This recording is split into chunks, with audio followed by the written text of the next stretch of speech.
Welcome, everyone. We're doing a deep dive today into something huge that shook up the NBA landscape, the trade, sending Luka Dončić from Dallas to the Lakers back in February 2025. Yeah, quite the blockbuster. We've got some interesting material looking at the immediate fallout and what it all means. Exactly. So our mission here is just to unpack it. What are the consequences? Competitively, financially, and maybe just as importantly, for the fans. Right, because a move like this, it sends ripples everywhere. It really does. You've got two franchises heading in completely different directions almost overnight. Okay, so let's lay it out. Luka goes to LA. What did Dallas get back? The source material mentions first-round picks, some promising young players. And, crucially, cap flexibility. A lot of cap flexibility by moving that Supermax contract. Which points towards, well, a rebuild for Dallas, doesn't it? While the Lakers, they're signaling championship or bust right now. Absolutely. For the Lakers, it's about maximizing this window they have. You bring in a talent like Doncic, his scoring, his playmaking. It's elite, top tier. You pair that with Anthony Davis and the guys they already had, that's instantly formidable, wouldn't you say? Oh, absolutely. On paper, it's terrifying for the rest of the league.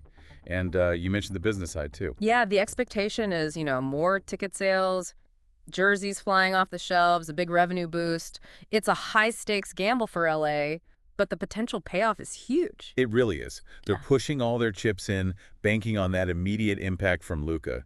It's a classic win-now move. Okay, let's flip it. What about Dallas? Losing your franchise cornerstone, the financial hit alone, our source suggested it could be, what, hundreds of millions? Yeah, potentially. Ticket sales, local TV deals, general fan engagement. Losing a player of Luka's magnitude, it definitely hurts the bottom line. But on the other side of that coin, they shed that massive contract. Suddenly they have options, right?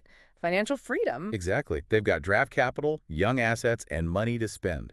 It's an opportunity to, well, reset, to build something new. It's a bet on their front office, really, on their scouting, their player development.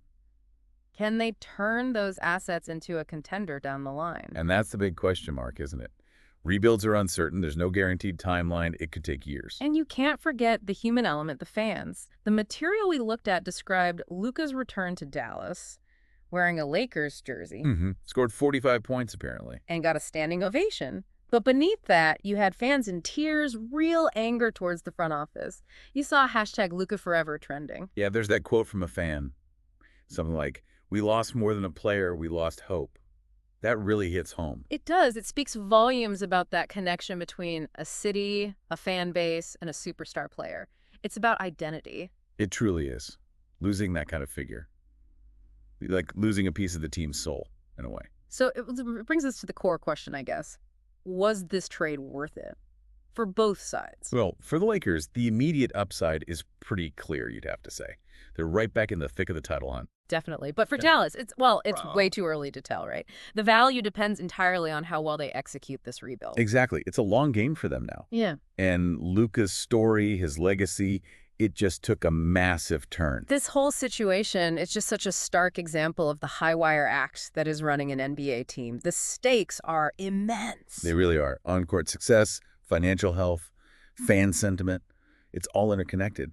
These decisions echo for years. So this Luka trade provides a lot to think about. For you, the listener, consider this. What does it really signal when a team trades away a player seen as their foundation? Even if they get assets back, what kind of pressure does that put on management to deliver? Yeah, and maybe think broader. Has there been a time in, say, your workplace or any system you know well where a huge fundamental change happened? What were those initial shockwaves like, and how did things actually play out over time? Something to chew on until our next deep dive.